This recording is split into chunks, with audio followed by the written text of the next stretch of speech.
Assalamualaikum warahmatullahi wabarakatuh. Jumpa lagi dengan saya Nurna Rosyadi.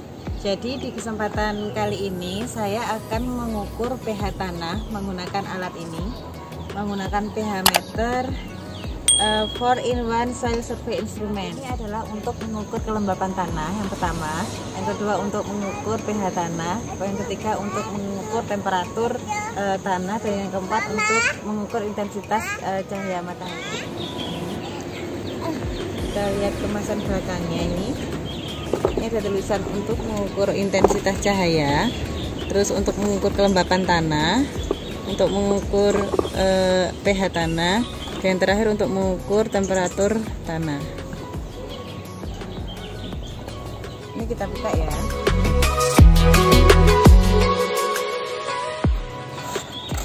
Di dalam kemasannya seperti ini.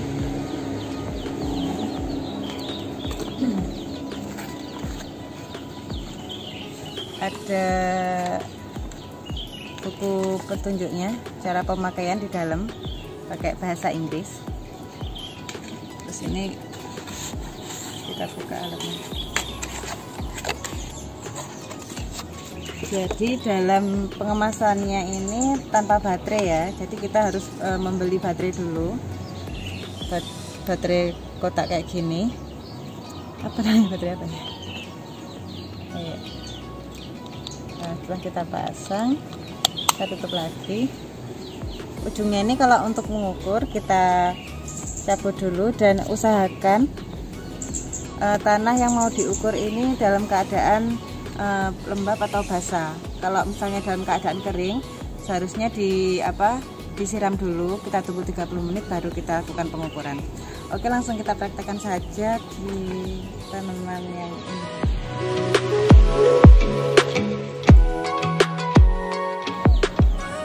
Pengukurannya ini, sticknya kita pegang dulu untuk mencabut penutup ini supaya ini tidak copot ya. Kemudian kita tekan tombol on-nya. Nah, ini kan masih kita mengukur pH tanah. Ini di layarnya masih temperatur, jadi kita balik. Ini ada slidingnya di belakang. Ini kita set sampai ininya berubah, layarnya jadi pH tanah. Kita geser. Nah, ini pH-nya masih netral. Kita langsung cek ke tanah, kita tancapkan. Ini kondisi tanahnya kan sudah basah karena sudah disiram dari kemarin sore, jadi kita langsung tancapkan saja. Nah, ini sudah bisa dibaca ya, pH-nya 6,0. Kemudian kita balik, ada sliding di belakang, kita geser. Ini untuk mengetahui untuk mengetahui temperaturnya. Nah, temperaturnya 27 derajat Celcius. Untuk mengubah ke Fahrenheit bisa kita pencet tombol C or F ini. 80. Ini temperaturnya 81 derajat Fahrenheit. Kelembapannya dry, kering karena ini kurang penyiramannya. Kemudian ini intensitas cahayanya low, artinya kurang. Jadi usahakan pengukurannya itu sensor cahayanya ini tidak ketutup ya.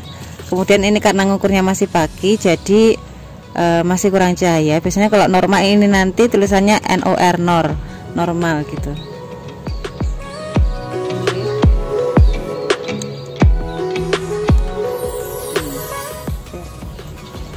pH-nya ini 6,0. 6,0 ini masih cenderung ke asam, karena untuk anggur sendiri itu normalnya 6,5 sampai 7, mendekati netral. Tapi anggur ini rata-rata masih toleran di pH 6 sampai 7 ya. Nah, untuk mengantisipasi